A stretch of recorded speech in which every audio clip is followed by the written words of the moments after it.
Hey guys, welcome back to our Project Barracuda. And today we're going to have some fun because we're going to take, let me show you here, this sad little 2-barrel intake manifold and carburetor and put on this 4-barrel Holley and 4-barrel manifold. And it's a relatively easy swap. This would apply to, if you got a Ford or a Chevy or, kind of everything in between. Some are a little different. Some you can get away with not draining coolant or taking out the distributor or not having to take out the distributor.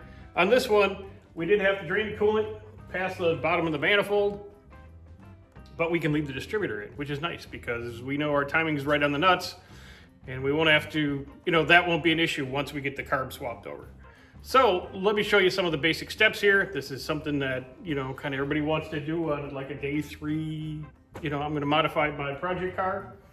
So let me show you what we're going to do. Okay, so we pre-ordered we have all new intake gaskets.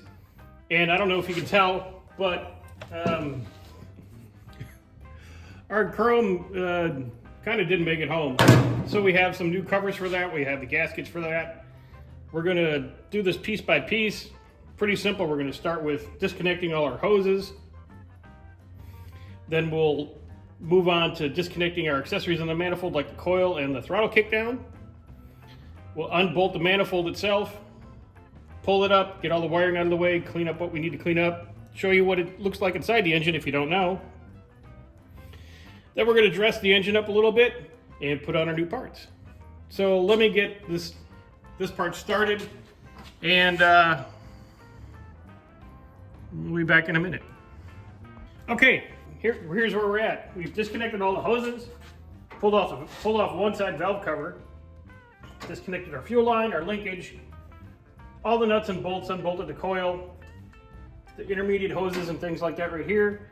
Now we just have to pick the intake up. Little overkill, maybe, but let's right out of here.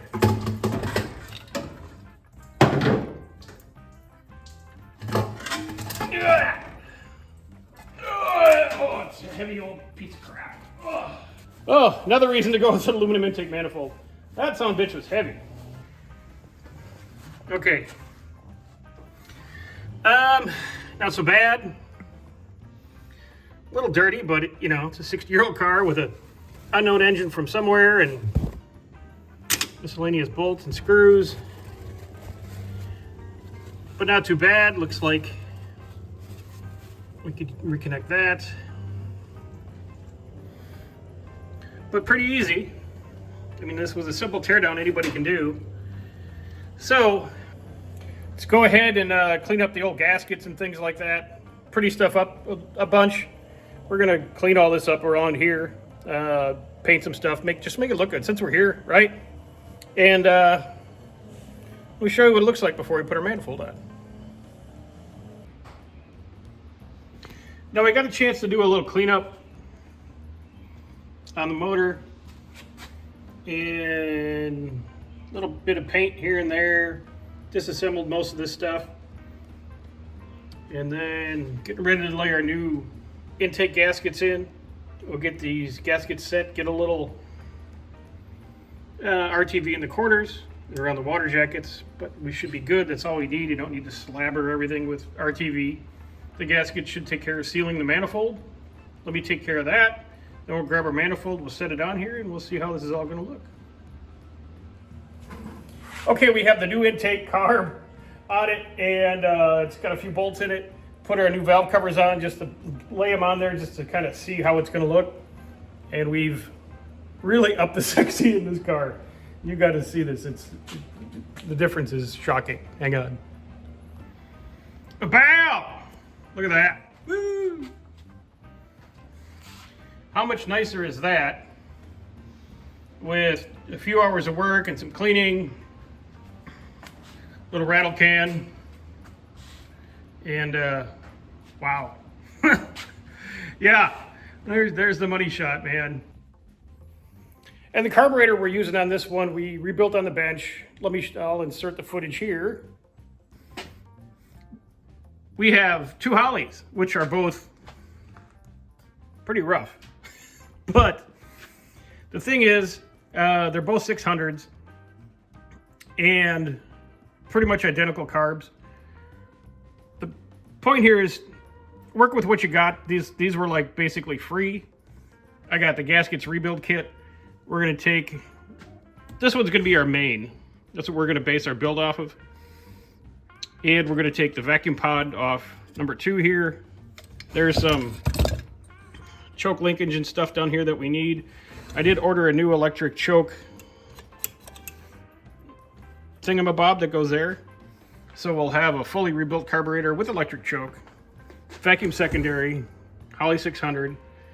Perfect for the size of the engine, considering it's mostly a stock 2-barrel engine and what it's going to be used for. Okay, so we've blown apart both of our donor Holley carburetors, and these are probably the worst carburetors I think I've ever seen. They're both 600s, so we can do a 2 to make 1. We're probably going to use this upper assembly and this base plate, because this base plate, it's just frozen. The primary's open.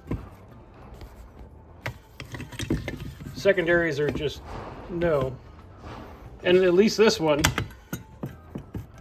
you know, they both open and close. So we'll use this one. This one on this one, but this is, you know, their actual condition as taken apart. So these are the bowls off this carburetor. This one, and you can see that it's just been corroded and crapped and crud, and these literally had to take a hammer to get this one apart. So this one and these are probably in the scrap pile, along with that base plate. And we'll use this. Look at all that garbage. This base plate on this top with these bowls and this metering block, which, you know, looks in pretty good shape. Cleanliness wise, we'll get it all cleaned up. The top of this, oh, and we're also going to use the choke mechanism off this top and put it on here. Obviously going to need to clean this really well, take all this apart. But that's what we got. Let me get some cleaning and whatnot done, and we'll kind of show you how quickly these can really come around, and it's going to work. All right, and once you've cleaned, and I mean cleaned, all your parts really, really well to the best of your ability. You know, everything's clean, good. Looks good. Metering plate all cleaned off. Everything looks good. When you compare it to the old stuff, you know, that's what it used to look like. There's still some staining on here, but it's very, very, very clean. All the air bleeds are blown out. Everything's working like it should. Ready to reassemble. We'll get our gaskets and all our little parts, and we'll make this a carburetor again. Just like that. Let me get all the rest of this hooked up and whatnot and plumbed in and stuff like that, and we'll show you how it is completed. But I mean, come on, guys, give me a like, give me a comment for this. This is 1,000 times better. All right, guys, I'm gonna call it for tonight because I've had enough for tonight. Let me show you where we're at. Yeah, I got the front redressed, alternator and everything back on, hoses on, carb on, linkage is set. I have to adjust it a little bit, not getting full throttle, but everything's looking good. Got a couple parts on the bench I got to throw on here in the morning, and we'll wrap it up. Now here it is, all finished up, all wired up, and it runs. We went inside, had a drink, and of course you come back and the starter's fried. So Me, in my infinite wisdom, didn't film it. But it does run. Runs actually very nice. But I can't prove it to you because the starter's fried. But that's the basic steps, boys and girls. Get your get a 4-barrel swapped into your hot rod. Makes a difference. Car runs real good.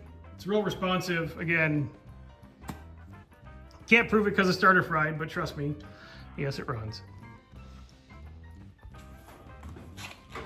So that's our non-dramatic conclusion to this week's episode. Wah wah. It happens, right? That's what you get for not filming every single minute of, the 20 hours in the garage on this thing. But anyway, I digress. Questions, comments, concerns below. Let me know what you like, what you didn't like. I think it's cool. And it's just one more thing that's going to make this, a cool little hot rod. And you can do this yourself. So, all the stuff below, hit the buttons, all that jazz. And then we'll see you next time. And, maybe it'll run.